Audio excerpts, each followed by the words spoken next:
Thank you very much, and welcome to the second day of the first forum of the EU strategy for the Adriatic and Ionian region.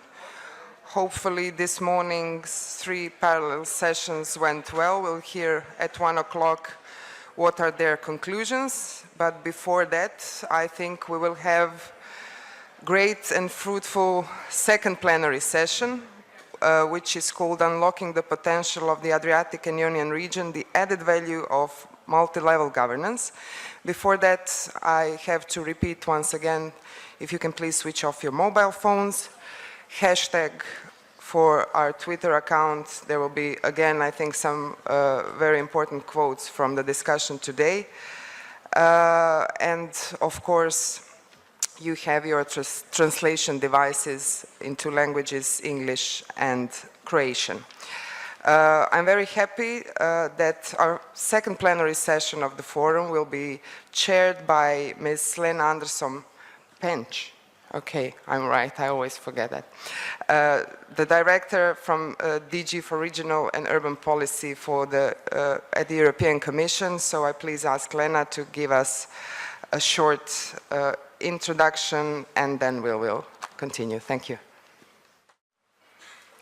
Good morning, everyone, ladies and gentlemen. First of all, I would like to thank our Croat host and the city of Dubrovnik for the very good organization of this conference during these 2 days, and also for their excellent hospitality. The topic that we are discussing this morning is very important because it's all about how to make the strategy work in practice and how to turn, as we say, words into action. An effective multi-level governance system is the key to successful implementation of the strategy. And we heard yesterday Commissioner Corina Crețu speaking about the need to think outside the box and to change mindsets. And also we heard several ministers were talking about well-functioning governance systems which are now in place. And I think that we know this is very important, not only for the proper implementation itself, but also to get accountability of all the actions that we are carrying out. From the European Commission side, we published about 2 years ago a report on governance of macro-regional strategies. We were basing ourselves at that time on the experience that we have from the Baltic macro-regional strategy and the Danube regional strategy. And we put the lessons learned in this document, and we were formulating some preconditions which should be in place in order to have an effective system. I don't want to speak about all this report now. I just wanted to highlight 3 main preconditions which we think are important, and to then relate them to the discussions that we've been having here these 2 days. First of all, macro-regional strategies need political leadership, and they need commitment to recognize the strategy as horizontal interest. It also means that resources need to be allocated to every level of the government, and this goes obviously for all the 8 countries.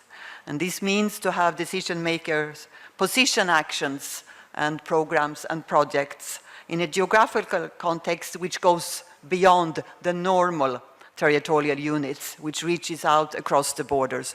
And this is what the Commissioner meant yesterday when she said we need to think outside the box. We need to reach out beyond the normal territorial units. So we have the political commitment, we have now the declaration that the ministers signed yesterday. But secondly, and equally important, is to have continued support to the key implementers. And they must have the mandate, they must have the sufficient resources, both financial and from a human resources point of view, to do the work that they need to do. And here I would just like to mention the ADRION program, the transnational program, where there is a specific facility point, which indeed is there in order to support the strategy. But it can only complement, it cannot substitute the participating countries. Thirdly, we also need to have a strong involvement of the civil society at large, academia, businesses, NGOs, private sector. And there I was happy to hear that there was a good meeting yesterday between businesses in the region. We also have the stakeholders platform which is being set up. From the Commission side, we are doing our best to ensure a coordinated and strategic approach and we try to bring funds and we try to bring people together. What else can we do? Well, another obviously important issue is to be able to report on the implementation of the strategy. And for that reason, we will use EU resources to fill in the gaps of the available data, particularly in the non-EU countries, to collect them, to harmonize them, so we can indeed make sure that we have good reporting. Because after all, this strategy, as for the others, will be judged on the results. And so this is important. But basically, this is what we can do from the Commission. You have a saying which says you can lead a horse to water, but you cannot make him drink. Well, I think now it's time to seize the opportunities offered by the strategy. And better governance, it's not about new funds or new bureaucracy, but it's actually of trying to find all these joint actions and projects which are benefiting the region.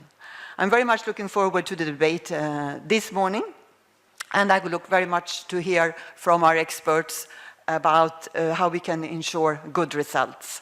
And I'd like to leave the floor immediately to Mr. Oliveira from OECD, who will kick off the debate by presenting to us the recent review of multi-level governance actions in the OECD countries. Thank you.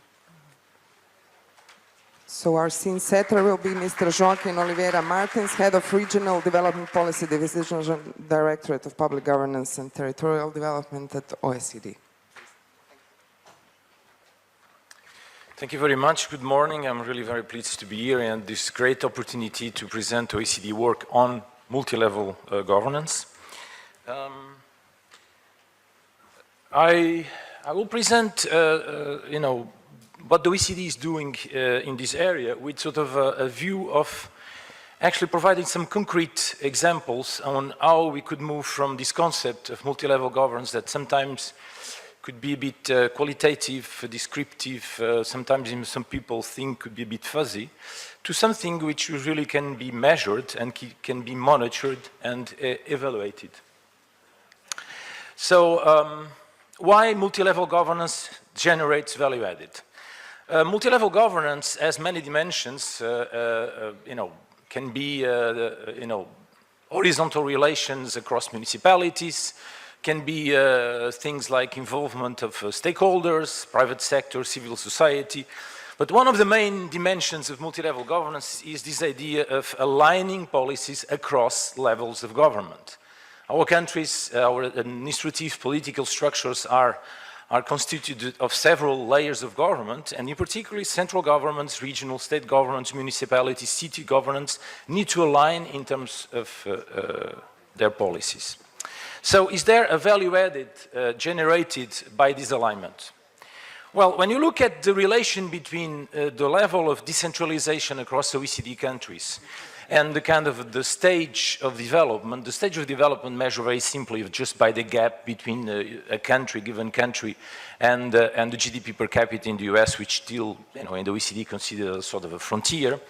And as a measure of decentralization, we just used very simply the level of public expenditures done by subnational governments. Of course, there are more sophisticated measures of decentralization, but this is perhaps the most simple one. So you see there is a relation there. As countries developed, as they increased their GDP per capita, and one of the main drivers of GDP per capita, as you know, is productivity. So as countries develop, they tend to decentralize. Some countries have, achieved very high level of convergence without decentralizing. For example, across the OECD, one of the few countries that did that is Ireland. Is a country which kind of converged a lot, but didn't decentralize much. Having said that, what happened at the moment of the crisis perhaps revealed one of the sort of issues related with this lack perhaps of deconcentration of economic activities in a country like Ireland, with all associated sort of problems with the housing market, bubbles, and the financial sector. My country, I come from Portugal, is still a very centralized country. And many people now in Portugal see indeed this lack of decentralization as something which is actually blocking the development and convergence of the country. But, the relation is not dependent whether you are a federal or a unitary country. One of the most decentralized countries from this respect in the OECD is Denmark, which is a unitary country. So for this reason, subnational governments play very important roles across the OECD. They account for, on average, at the OECD at 40% of public expenditure, 63% of staff expenditures is done by subnational governments.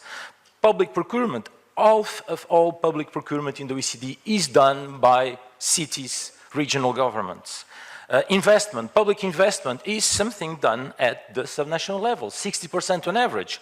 Some countries even goes up to 70, 80, 90% of public investment. Tax revenue, even in some countries, tax revenues are for a large share, collected at the subnational level. So when I'm saying that, I'm not want here to do some lobbying for regional governments. I'm not a regionalist, I'm not a localist. The members of the OECD are countries, and our committees, we have people from central governments.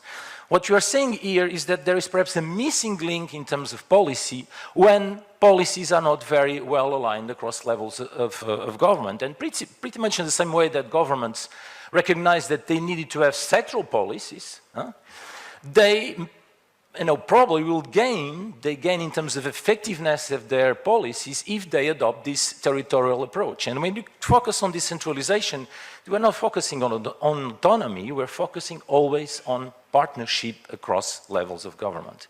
It's a sort of really a relationship that needs to be established. But this really goes along with development, is already a reality in many OECD countries, although in some countries still, this process is still in some sense in its beginning. A very good example of this problem and misalignment, just after the crisis there was these stimulus plans in terms of public investment, but given that most of this public investment is done by subnational governments, at the same time the central government was telling these governments to adjust, to contribute to fiscal consolidation, and of course the result is that the only variable of adjustment was public investment. So central governments want to stimulate the economy, and the subnational governments, the only way they could adjust to the fiscal squeeze was actually to reduce public investment.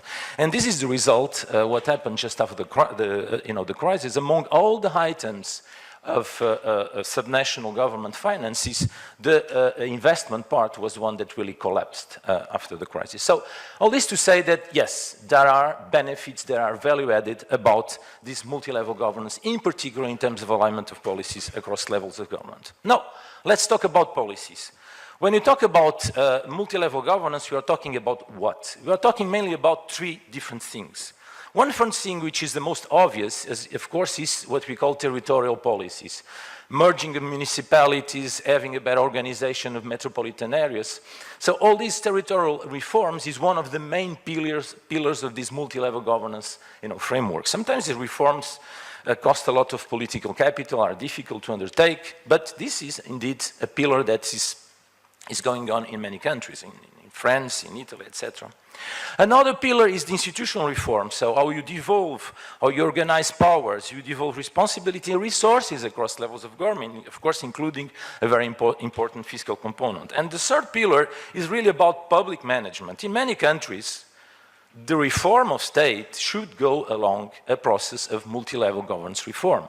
For example, in my country, in Portugal, there is a going discussion about reform of state of Portugal. It's obvious that this reform of state, this deconcentration, for example, of state agencies, institutions, etc., cannot be done without a vision about decentralization in the country. So the OECD, this is just examples of where these three areas are being experimented across the OECD. For example, Italy, across institutional and territorial, Japan, and in some countries actually touching on the three areas at the same time. So almost in every OECD country, something is happening in terms of multi-level governance reforms. Everywhere. In terms of institutional reforms, in terms of fiscal reforms, even in terms of territorial reforms, either at the regional level, either at the intermediary level, things like, for example, les départements, or the provinces, départements en France, or provinces in Italy, or at the level of municipalities, right?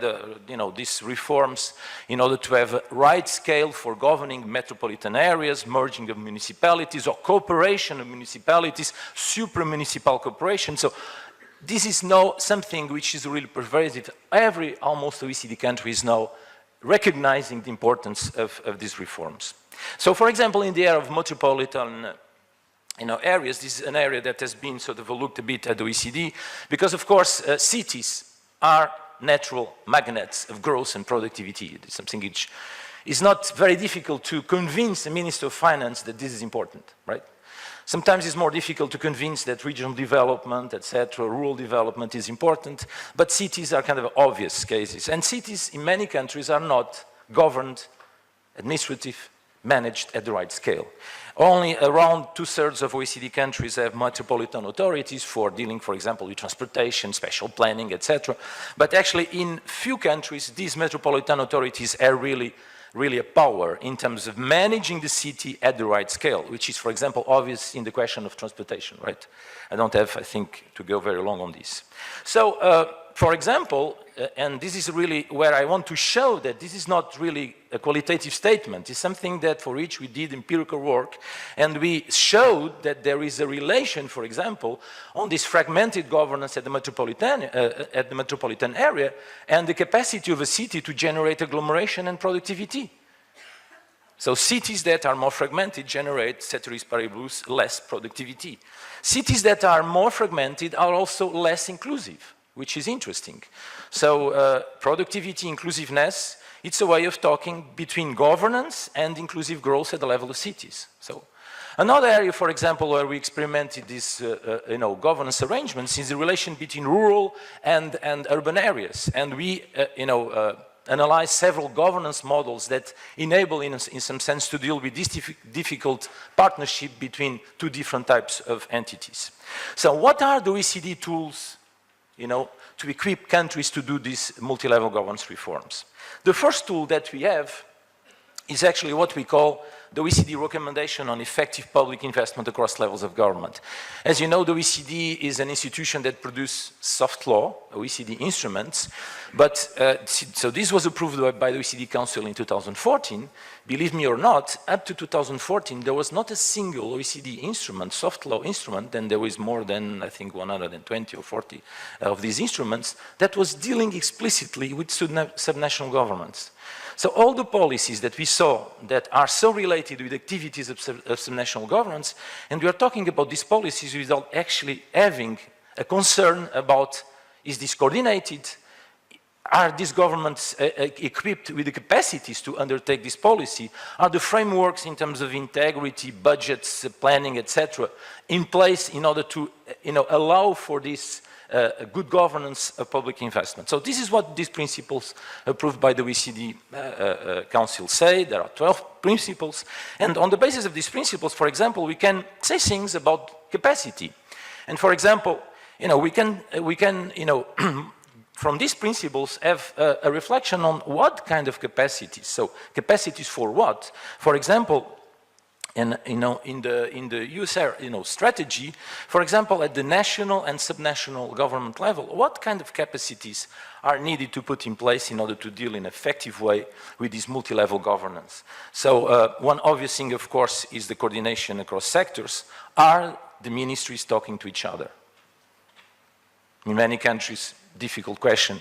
Some countries have put in place centers of government. Other countries have created super ministries with different types of portfolios. But is this done in a very effective way? No.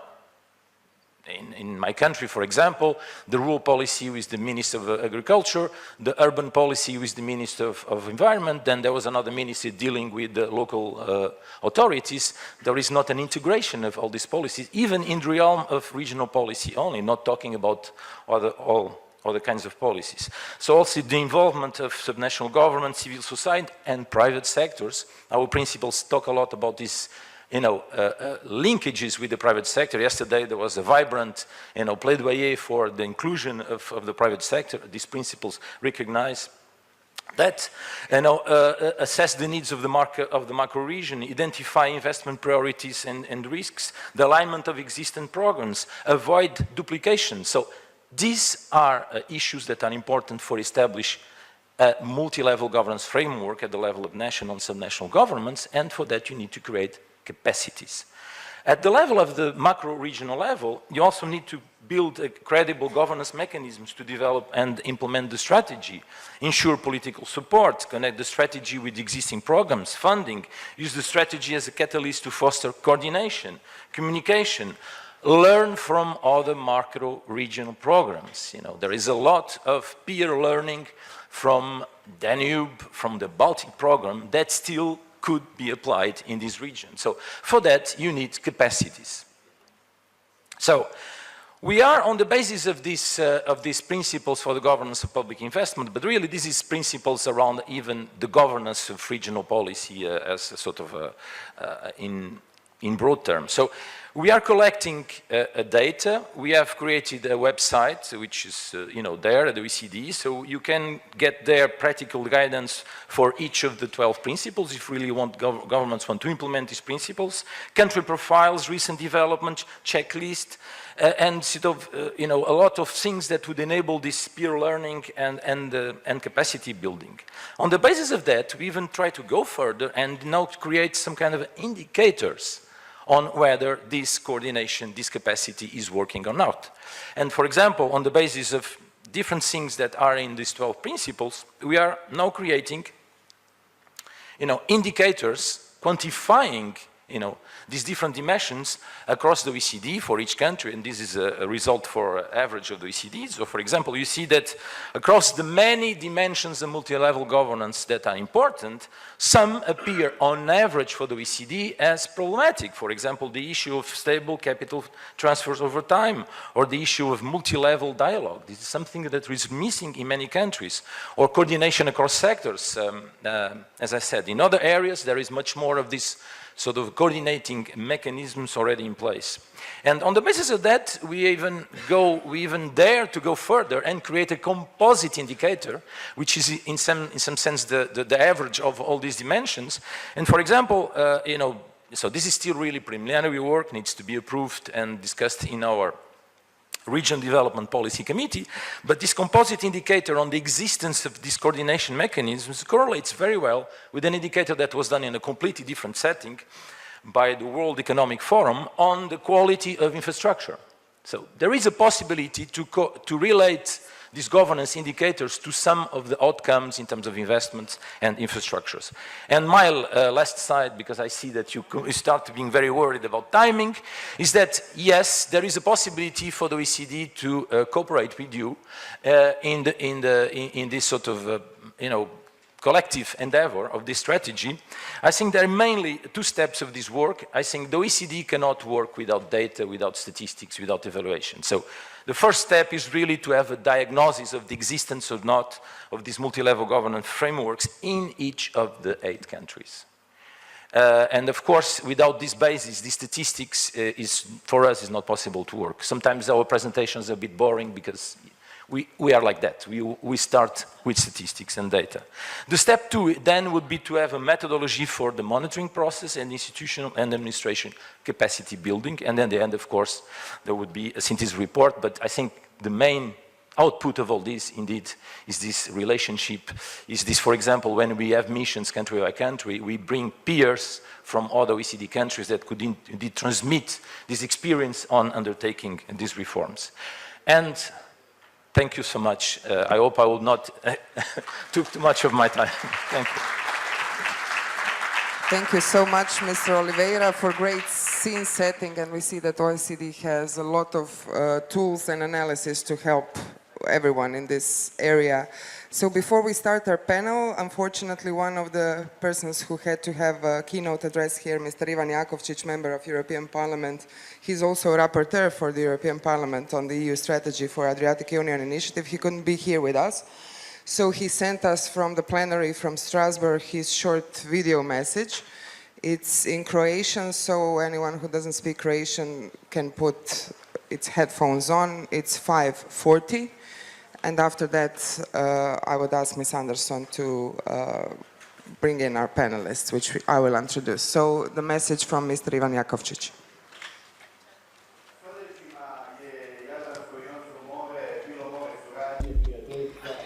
For centuries, the Adriatic Ionian Sea has been the sea of cooperation and friendship, area where cultures flourished, where the economy, especially maritime economy, was something that encouraged and motivated and generated life in the area of the Adriatic and Ionian Seas. Of course, because of European history, we've had decades when we were at wars, when there was a lot of sadness and when times were difficult. Today, the European Union has opened a new perspective with this initiative for all of us who live at the Adriatic and Ionian Seas. This is very important. This is great. We have to take advantage of the fact that today we have the Adriatic Ionian macro region and strategy of the European Union, and all who are included in the implementation of this strategy have a great responsibility towards the citizens who elected them, towards the citizens who they serve, to implement this European strategy. There is a series of very specific details being discussed in Dubrovnik. We're also discussing them in Brussels, and we've been discussing them here in Strasbourg as well. When we adopted at the plenary session my report on the Adriatic Ionian strategy. Expectations are great, but chances are also great. We also have a lot of resources at our disposal, so I am sure that we can all together make happen something that is in a way a big small dream of all people living in this region, and this is for the sea to become again an area of cooperation success. It is an opportunity to give to the states of the Western Balkans a clear European future.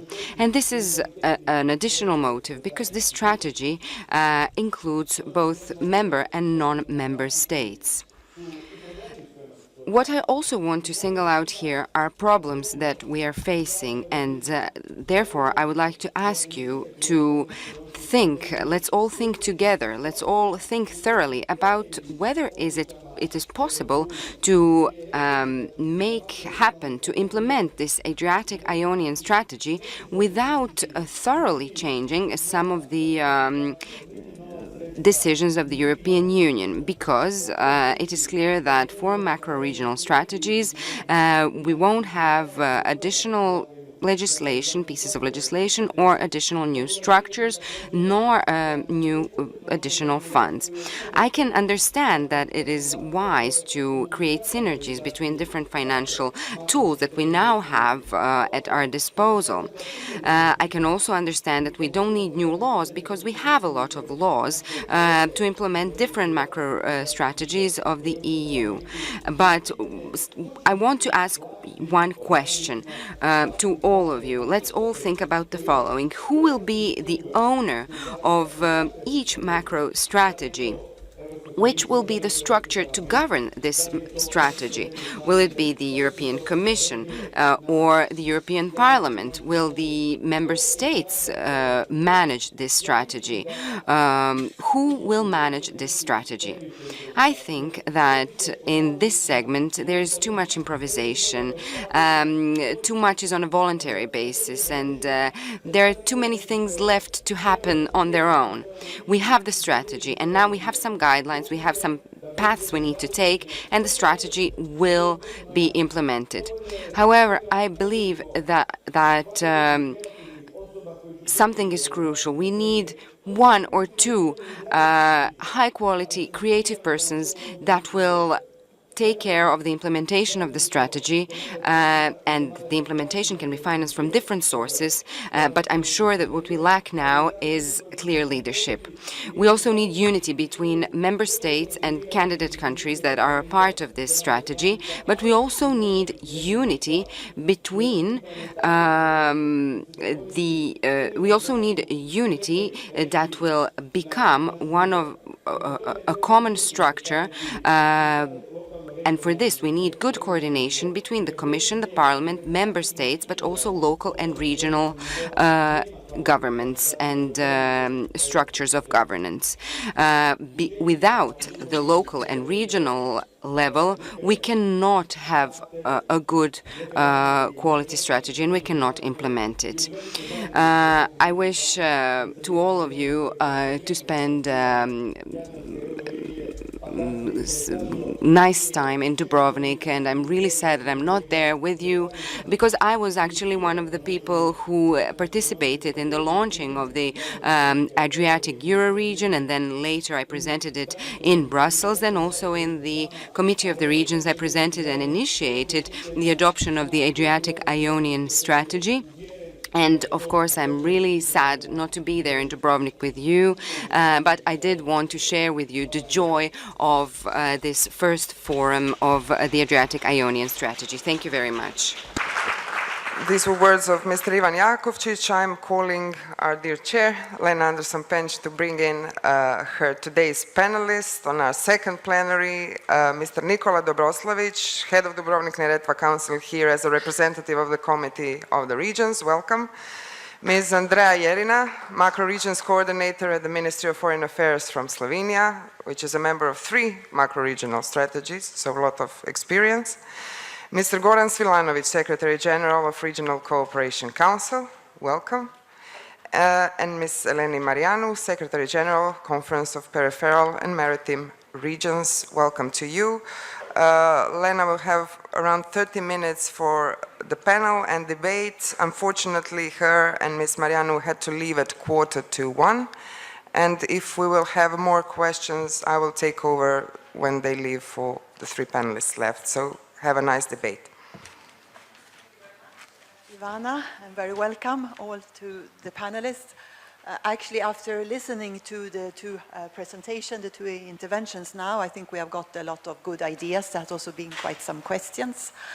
And I would like to ask the panelists here questions, obviously, but it would all be with the same objective, that you share with us your deep knowledge and expertise for the particular organizations that you represent, and to give us in the audience here some operational recommendations, some operational ideas on how we can make this important strategy work in practice.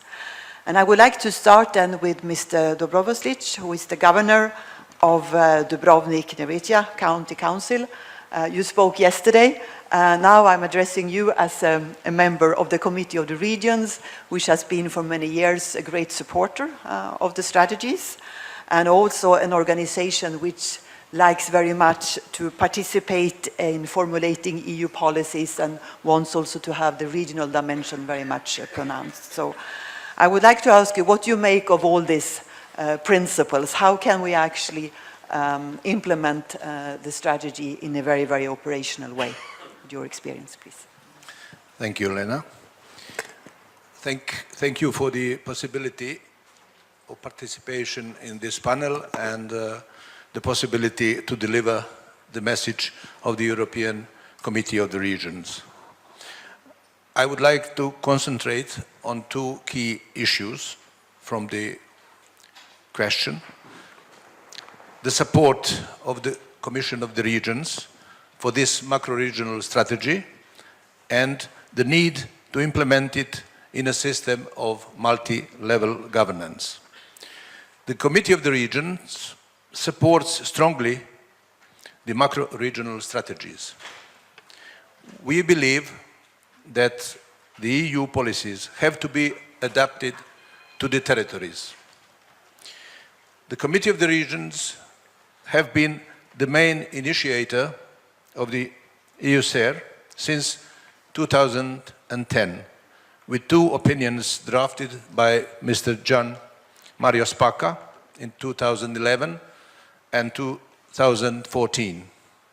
The Committee of the Regions formed an interregional Adriatic-Ionian group, which is very active. Also, Mr. Jakovčić, former Committee of the Regions member, and the first president of the Adriatic-Ionian Euro-region, has been rapporteur at the European Parliament. We are particularly proud that in 2010 we were the first institution to propose this strategy. The other EU institutions and the states were convinced by our idea because, as Committee of the Regions, we succeeded to mobilize a lot of local actors, municipalities, regions, universities, chambers of commerce, associations of small businesses. We are still very happy that the Committee of the Regions is a major meeting place in Brussels for events and conferences organized by the Adriatic and Ionian community. In particular, the Committee of the Region has a working group with the Western Balkans and joint consultative committees with Serbia, Bosnia-Herzegovina and Montenegro. The Adriatic-Ionian strategy and the refugees and migrants crisis are very high in the agenda of these bodies, where local and regional representatives meet regularly. Moreover, I think that the Committee of the Regions could contribute to the EUSAIR with interesting initiatives, such as the implementation of the urban agenda in this region, and the promotion of infrastructure projects to establish the missing transport links in border regions. From my perspective, the main challenge in the implementation of the Adriatic-Ionian strategy is how to apply innovative governance. The Committee of the Regions has insisted on the multi-level governance. It is important to go beyond the Ministries of Foreign Affairs and involve the ministries competent for each topic, like transport or tourism, for example. We have to involve the sub-national level. Local and regional authorities have to participate in the thematic steering groups of the strategy. We have also to further improve the involvement of national and regional parliaments, the capacity building in the second pillar of this multi-level governance. We have great expectation on the Adrian program, and in particular the EUSAIR facility point to provide technical assistance. There are many open questions, such as how to combine structural funds and investment funds.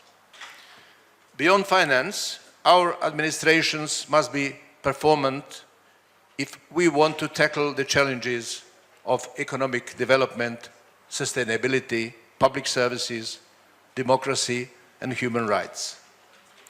At the Committee of the Region, I am personally involved in cross-border cooperation. This is essential also for my region, Dubrovnik and Neretva, and its borders with Bosnia and Herzegovina and with Montenegro. The cities and the regions know each other very well and have to agree on common solutions. We cannot imagine our future if we are not working together. I think that the EUSAIR is the best opportunity to create permanent structures of cooperation. These structures can group cities like Eurogo between Gorizia, Nova Gorizia and Šempeter Vitojba, or regions such as Euroregion Senza, Confini, One Grenzen bez granica. In both cases, we talk about European groupings of territorial cooperation, and we may create more of them. The three no's of the macro regions include no top-down structures. And this is an invitation to create these structures bottom-up.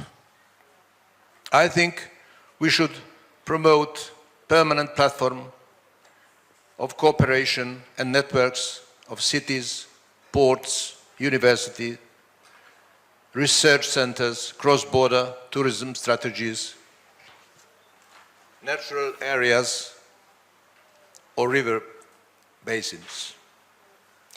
This has proved to be beneficial. To conclude, the Committee of the Regions will continue to closely follow the implementation of the Adriatic-Ionian strategy. I am convinced that the Committee of the Regions will be a true partner for you in supporting the cooperation between the European Union, all levels of government and stakeholders. Thank you. Thank you very much. Thank you. So a very clear commitment, a continued commitment from the Committee of the Regions, and you had also some operational ideas such as permanent platforms between cities, for example. With that in mind, I move on to Andrea Gerina, who is working in the Ministry of Foreign Affairs in Slovenia. She has a great experience of 3 macro-regional strategies now. And like your minister yesterday, he got the question, Slovenia is part of 3 macro-regional strategies, what advice can you give? So I ask you the same question. If you were to set up 3 main issues for a successful implementation of the macro-regional strategies, what can that be? And also maybe coming back to what the governor just said, can permanent platforms between cities be something that you would advocate, or you have some other ideas, please? Well, thank you, Elena. Thank you for the interesting questions, and thank you for the ability to be here and to share the experience which we have in Slovenia. As I said, we are participating as a full territory in 3 macro-regional strategies, which is a challenge on its own. But the experience now through several of years, because the Danube is here already for a number of years, I could say that the most important thing concerning the successful governance would be to have the right people at the right place.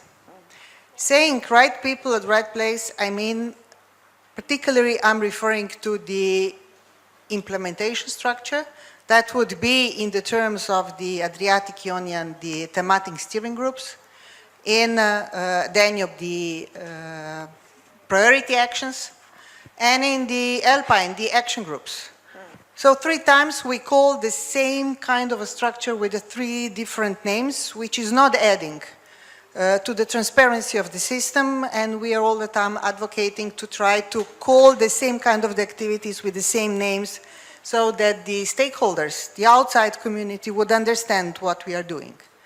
But if I go back to those people, who are the right people? These are the people who understand and know the policy area they are working in, at the national level, of course, but also at the level of the EU, because we are the EU macro-regional strategies. They also need to be well positioned within the national administration in order to be the part of the decision-making process, because at the end you have to decide. Sometimes you also have to influence the national policy. If something good is happening at the macro-regional level, you have to bring it back. The second thing I would say, it's important that you have the networking and the communication. You need to know who those right people are, to talk to each other and to be open, because we need to know what is going on. The third thing I think it's important to stress is that we need to be patient, because this is a process. This is not something that happens over the night. It takes time, it needs stability and continuity, and above all, the visibility of what we are doing. And in Slovenia, as being active in 3 macro-regional strategies and being a small administration, we are 2 million population, it could be one big city, let's say so. We need to rely in our daily work significantly on the existing structures that are already active within the country, be it, for example, Rectors Conference, Business Angels Association, E-Region Stakeholders Platform, Local Municipality Association, a number of them. But on the other hand, we have one single interministerial coordination. So at one single place, we call all the relevant participants from all 3 macro-regional strategies to single meetings where we discuss what we are doing.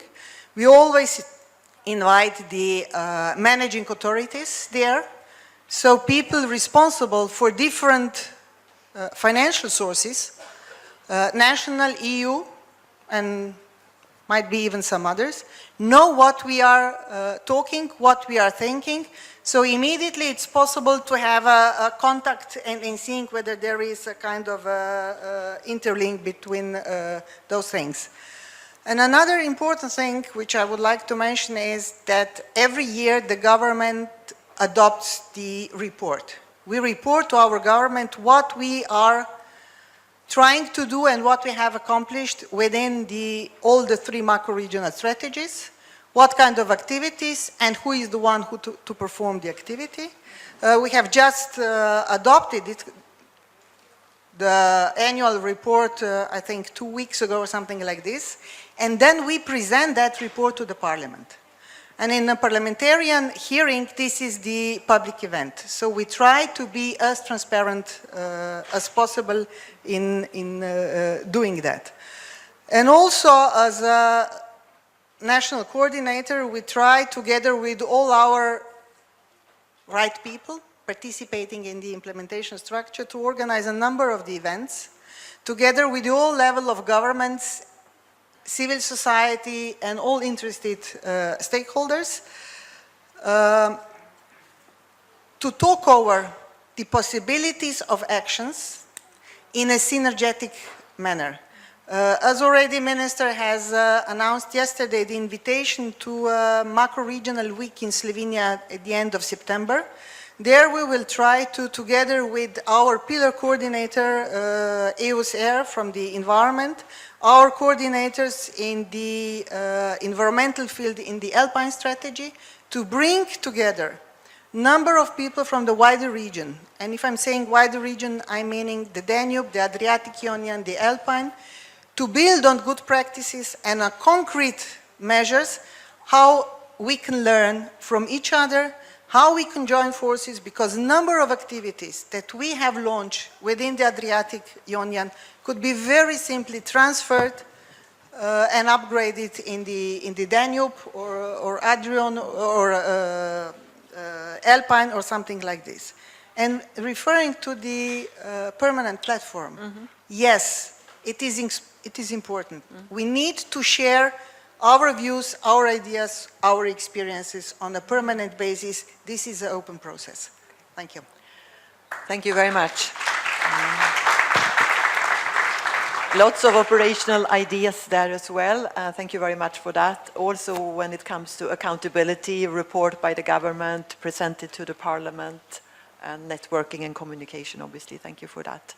Moving on then to the regional organizations, Mr. Goran Svilanovic, Secretary General of the Regional Cooperation Council. And I would like to ask you, you have obviously a very, very strong expertise developed in the Southeast Europe 2020 strategy. And how would you think that that could be best transformed to the entire region, the entire Adriatic and Ionian region, please? Thank you very much, Lena. Thank you, but also to our host, Croatian government. And I'd like to use several minutes to raise 2 points.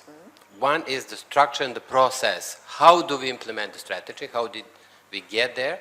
And then, if time allows, I may say what are the projects. But let me focus on this, because when it comes to the structure and process, I think this might be of a use, or at least the elements that I'm going to present for the EUSAIR when it comes to organizing.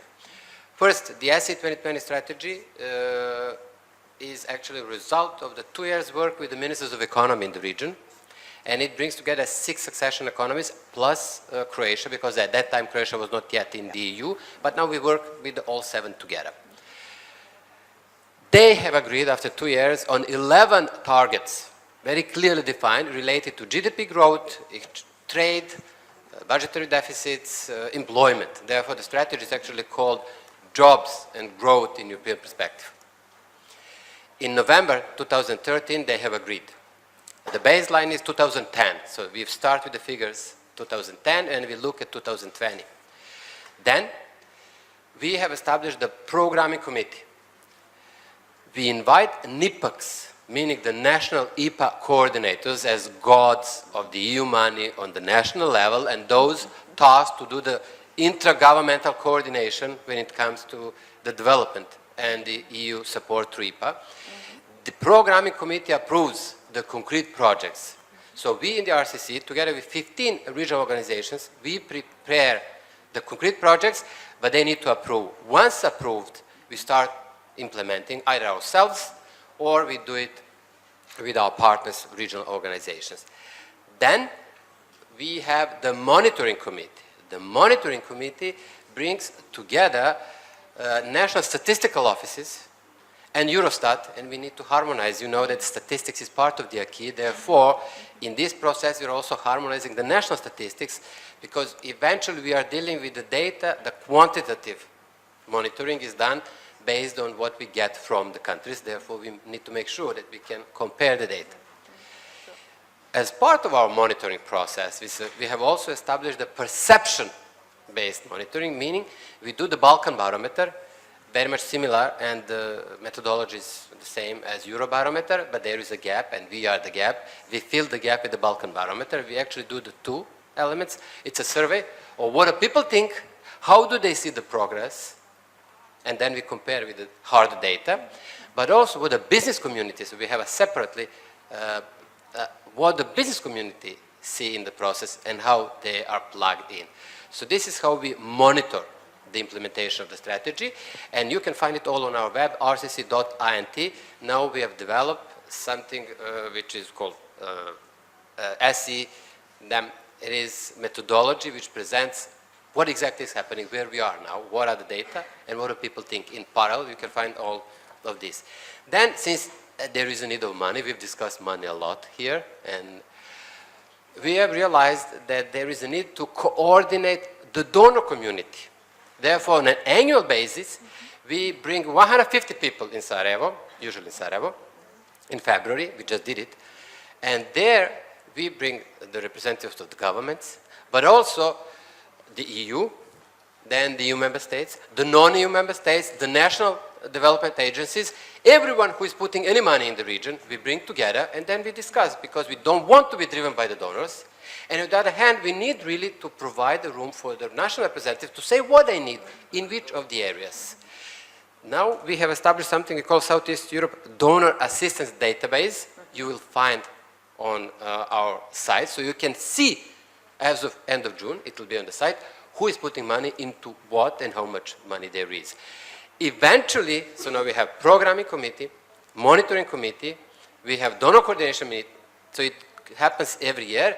Eventually, we have the board of the strategy, which brings together the 3 legs, so to say, representative of the Minister of Economy, representative of the national IPA, meaning usually a minister for the integration of the national EU office for the integration, and then the MFA, because we are intergovernmental body, and to them we present everything. And we will do this on May 30th, actually, now in Bulgaria. We will have, and there we present our annual reports. So this is the structure, and we now follow, we've just presented to our board the data for the 2014. And I can say out of 11 targets, 2 are already fulfilled by the end of 2014. 2 we see realistically will be fulfilled in the coming year or 2. Additional 2 we see will be fulfilled in time frame defined. This is 2020, but this makes 6 out of 11. The very difficult is the target related to employment. and we need to work there more. So this is the structure. When it comes to the concrete activities, it is very much linked to the building process. So what we are doing, we are refining the strategy into 3 flagships. One is related to competitiveness, and there we are negotiating the regional investment agreement with dispute resolution mechanism added. It is going to be difficult, but we hope we'll be able to achieve an agreement among all economies. Second is connectivity, very much linked to the Berlin process. We've been tasked in Vienna to deal with the soft measures when it comes to connectivity. Concretely, what do we do? Roaming tariffs, we want to follow the model of the EU, so we are negotiating the same, lower, and eventually 0 roaming tariffs. When it comes to connectivity, we have presented a study on how to make out of these highways, railways agreed, economic corridors, meaning how to boost economy along the road, not only in CTA and CTB. And when it comes to skills and mobility, we are very concrete. We try to make sure that the people in the region can work in any of these economies. Therefore, we are dealing with recognition of qualifications. So if you are the dentist in Sarajevo, then you are dentist in Belgrade, which is not the case at this moment. We need to have an agreement on this. Second is we are going for automatic recognition of diplomas, which will provide then for a movement of labor within the regions. I'll stop here, being aware of the time constraints, but I just want to give you an illustration of how the process is structured and what exactly we do. We are trying to be very concrete, no more conferences, no more debates, negotiations and agreements among the countries. Thank you. Thank you very much. Also very interesting contribution indeed to see how you bring people together, how you network, and how you also have this donors community in order to be able to see what are the resources at the disposal and actually then what you can do with them. Thank you very much. Moving on then to Eleni Marenou, who is the Secretary General of the Conference of the Peripheral and Maritime Regions, another important regional organization which works to influence the EU decision-making and also obviously advocating a stronger role for the regions. How would you assess the success so far of this particular strategy? Because I know that you are involved in several of them. And what can be the benefit of your organization to bridge the gap and to reach out across borders, to think in this new way that we so badly need?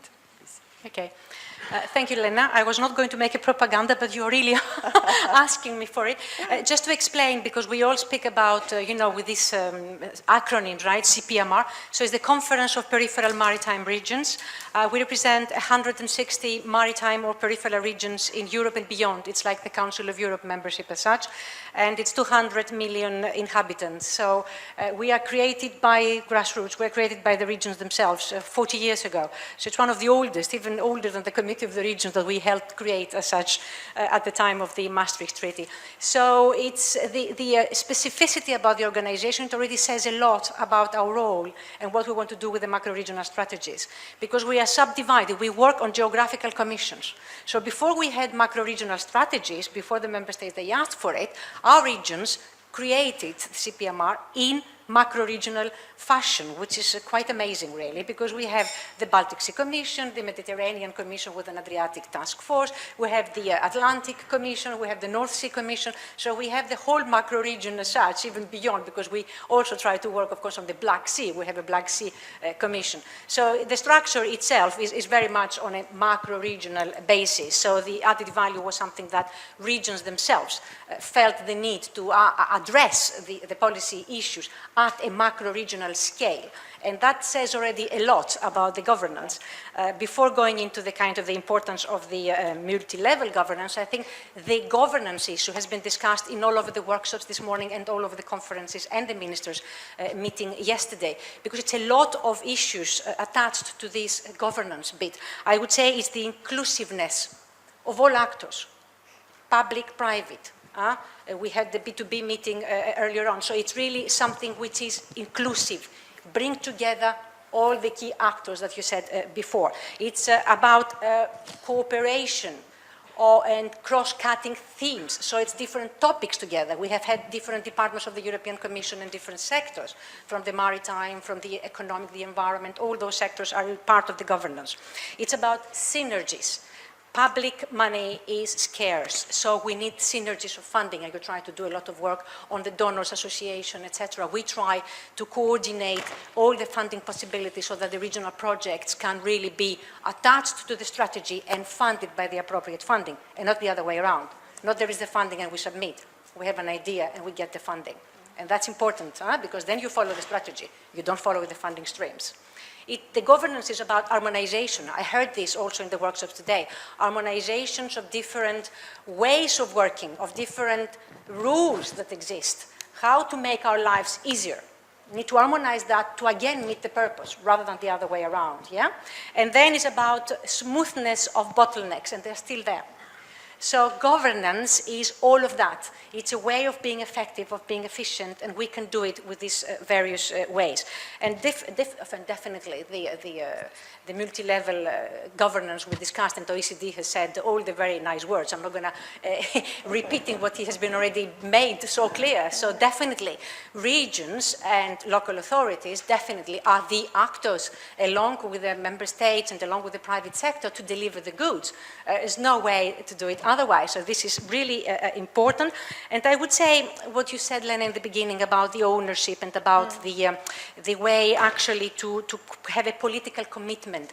We have the political commitment from the member states. We have, of course, the declaration signed earlier on, the presence of the ministers here.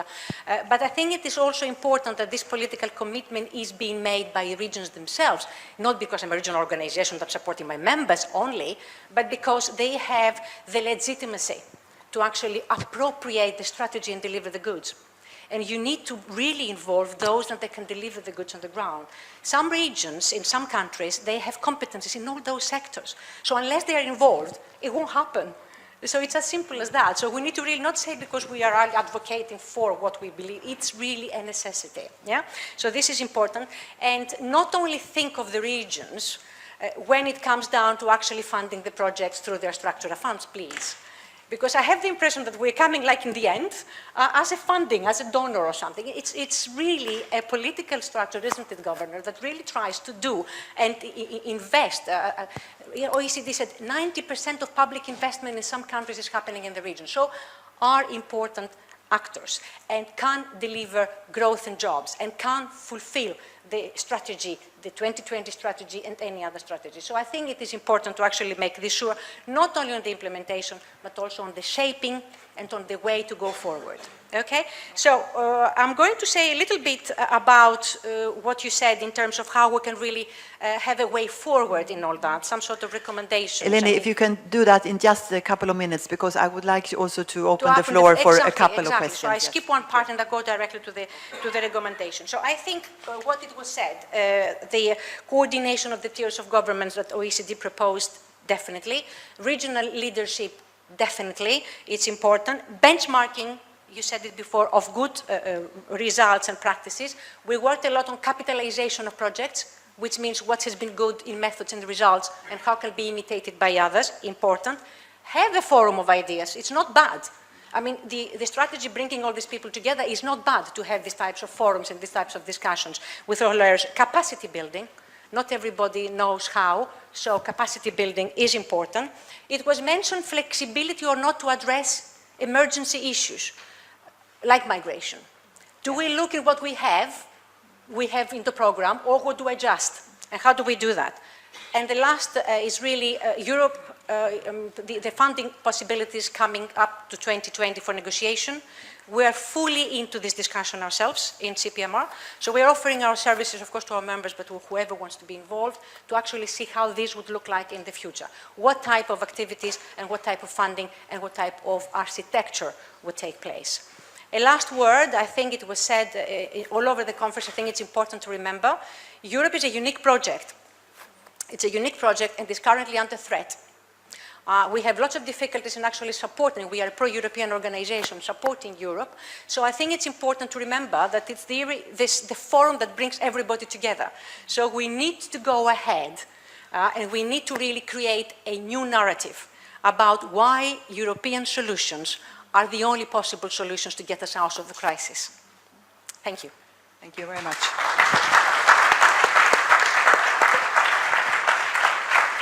Thank you very much, Eleni. Lots of good ideas and operational issues there as well. Now, we are operating under quite some time constraint, but I would like to open the floor, obviously, to, if you have any questions, we will have time for 2 or 3 of them, to our distinguished panelists. We have 10 minutes more to go.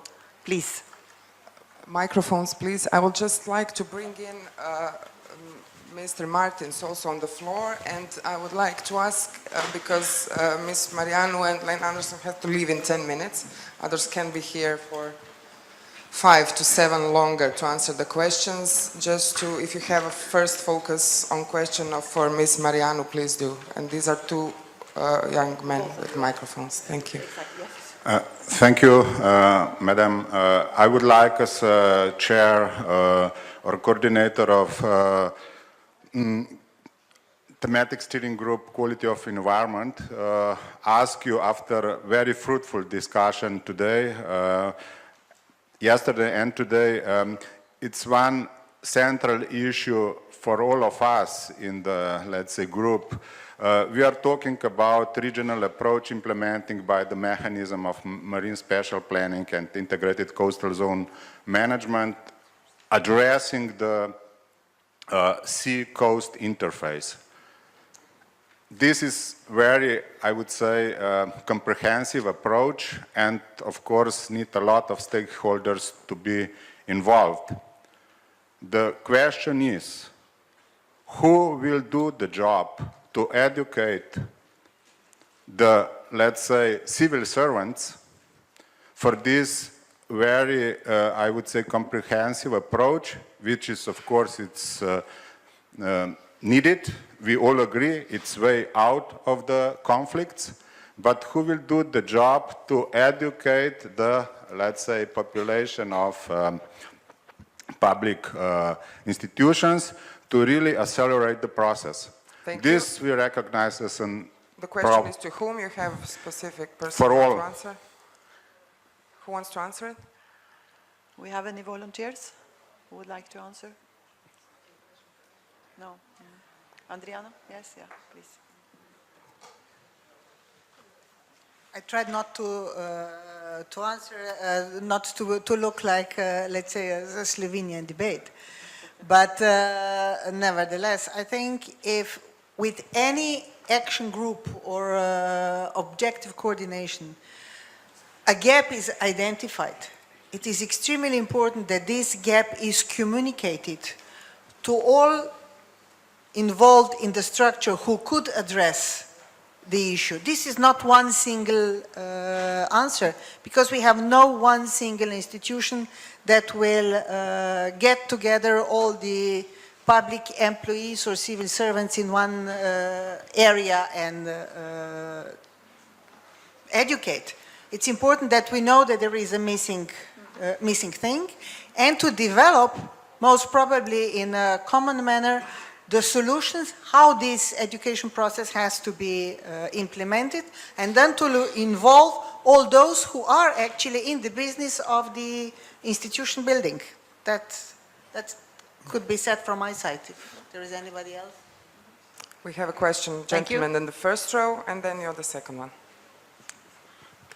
Yes, thank you. I was listening with great interest to all of you, and please have my compliments. I'm the coordinator for energy networks in pillar number 2. I'm Sergio Gariba from the Ministry of Economic Development of Italy. We assume that the regions might have a big role in what we call the cross-cutting issues. And there are 3 I can see of utmost importance. One is entrepreneurship. We have to create companies, small, medium-sized companies, which are able to cope with the projects that we are going to identify. This is a key problem. The second problem, we have is capacity building, as you were mentioning. where, the institution, can work together. And I'm scared about the type of fragmentation we have in the system. And the third is training, and human resources, human capability. How to form, that type of capability. In my view, these are, the issues in front of you. And the regions might provide a tremendous contribution, should they cope, with these problems. Thank you. Thank you very much. Yes, please, Mr. Oliveira. Yes, I just wanted to answer on your point about fragmentation, right? Because perhaps I was not clear enough in my presentation. This issue about fragmentation was in relation to the governance of metropolitan areas. It's not, a generic principle that necessarily fragmentation is bad everywhere. Actually, we had some empirical, tests that actually show that this issue of fragmentation is really much more problematic in metropolitan areas than, say, for example, in rural areas. So it's not fragmentation per se, it's that things need to be governed at the right scale. And we are dealing with the metropolitan area. If you think about transportation or spatial planning, it needs to be dealt at the right scale. In Paris, there are 1,350 local governments. Not easy when you have a global transportation plan for the Grand Paris, or you need to have all the permits, to have big infrastructural projects. So this is this is the point. It's not necessarily about fragmentation.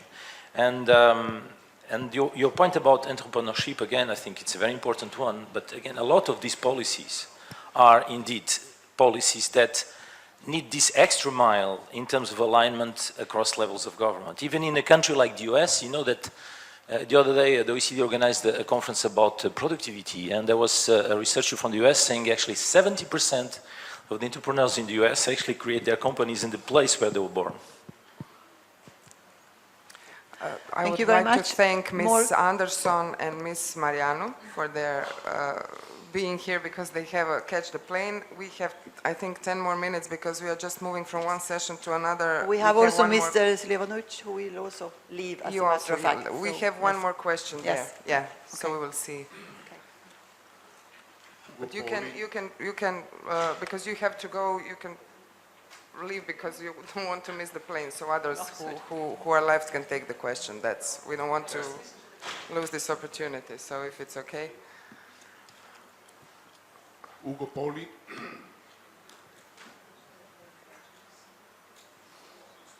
Okay. Then maybe we will thank everyone very much, and we will leave then. Huh? Thank you. Ugo Poli for the Secretariat of the Central European Initiative.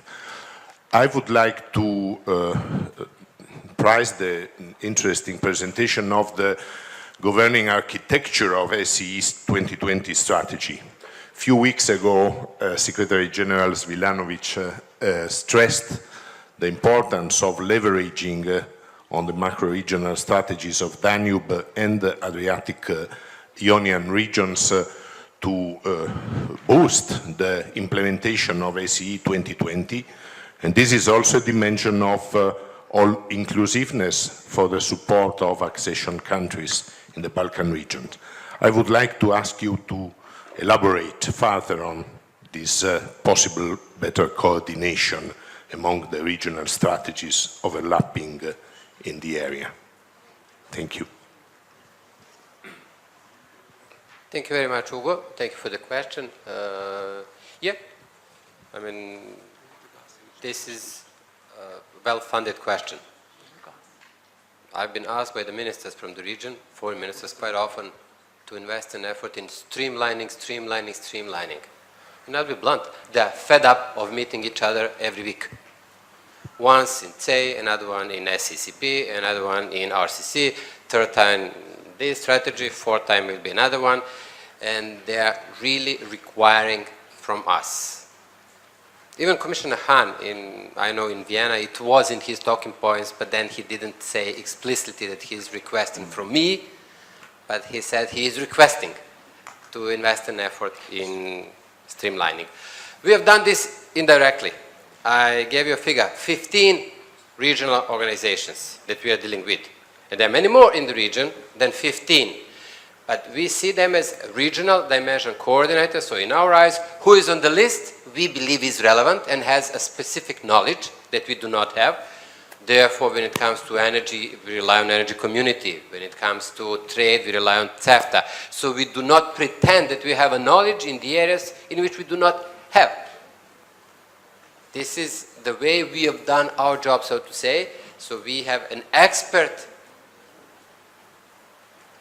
regional organizations, we do have a knowledge, expertise, and we try to make sure that they are part of the process, that they are those who do the job.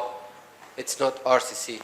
Therefore, I believe that there is a need to continue with this effort of making sure that those who are relevant are part of the process and that they are all engaged, while if we believe that somebody is not able to deliver, then okay, we cannot close down the organization. Those who are in politics and diplomacy, they know it's practically impossible to do, but at least we focus on those who we believe do have an added value. Therefore, you mentioned also the all-inclusiveness, and I'll now say only for 1 minute a bit of politics, which was one of the first sentences here by the Albanian foreign minister related to all-inclusiveness. So we focus with the ESI 2020 on 6 economies plus Croatia.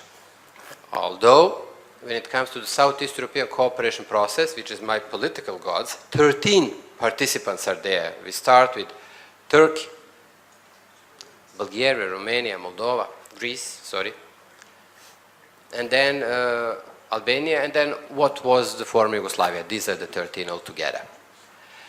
And we need to combine the interest and efforts of everyone in the region and to learn from them, but also to make sure that the resources not just disperse around it because they are scarce.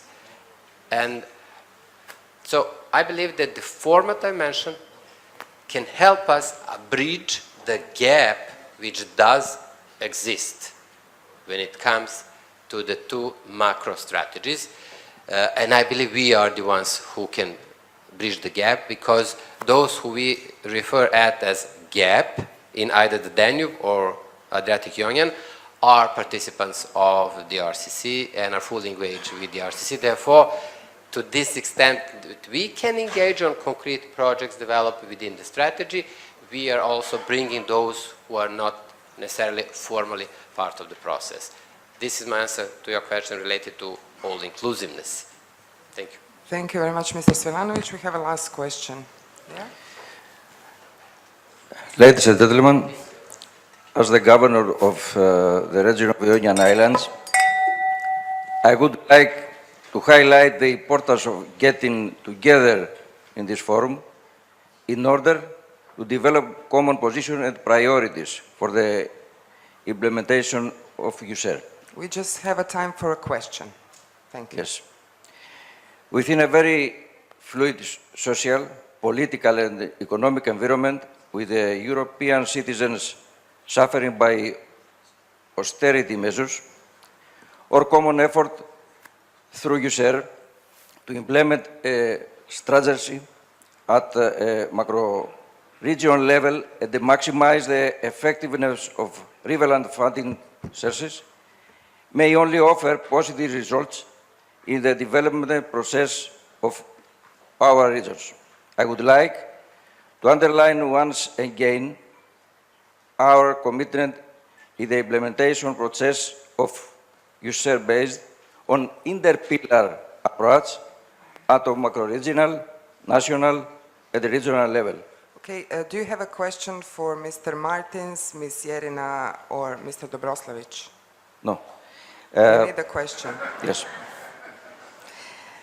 We need a question because we have a little bit of work after this also. Yes. Thank you. Just a question for the 3 of them. They're just here today and tomorrow, who knows what. You don't have a question? But, okay.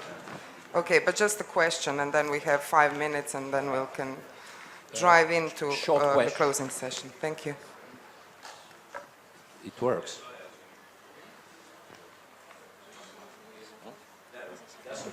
Do we have, at this moment, a consensus about the strategic projects in 3 or 4 main pillars? Transport, energy, environment, and tourism. Thank you. Did you hear the question? Yeah. Do we have projects in one of the 4 main pillars? Ms. Yerina, maybe you can answer, or Mr. Dobroslavic. Yeah, I will try to answer the question, and I think this is a question which will be referred to in the concluding remarks when we will hear from the rapporteur from today's 3 parallel sessions in the morning, what we have developed within 1 year of the implementation. Definitely there is the discussion going on the strategic projects, because not all the projects are at the same level of the strategic reference. But this is what those who are really working in the implementation have to reply to. And these are basically the pillar coordinators and the people who are taking part in the pillar. And I believe we will get the reply. I'm sorry, I cannot give you the reply, but I think that we will get to the reply through the reports to the parallel sessions this morning. And we have 2 more minutes, 3 more minutes if our scene setter wants now to be a scene closer, because we have a wrap-up before the closing session. Mr. Martins, you want to add something to the discussion you heard today? It's fine. Okay, I would like to thank Mr. Martins, Ms. Yerina, and Mr. Dobroslavic for being our panelists today. Of course, to Ms. Anderson as our chair, Mr. Jakovčić, who was kind enough to send us a message from Strasbourg, Mr. Svilanovic and Ms. Marianu for their input into this session and for their hard work in making these things possible in this kind of circumstances and star alliances we have in Europe today. So thank you all for being today with us. At our second and last plenary, which was unlocking the potential of the Adriatic and Ionian region, the added value of multi-level governance, please one round of applause for our toughest people here today.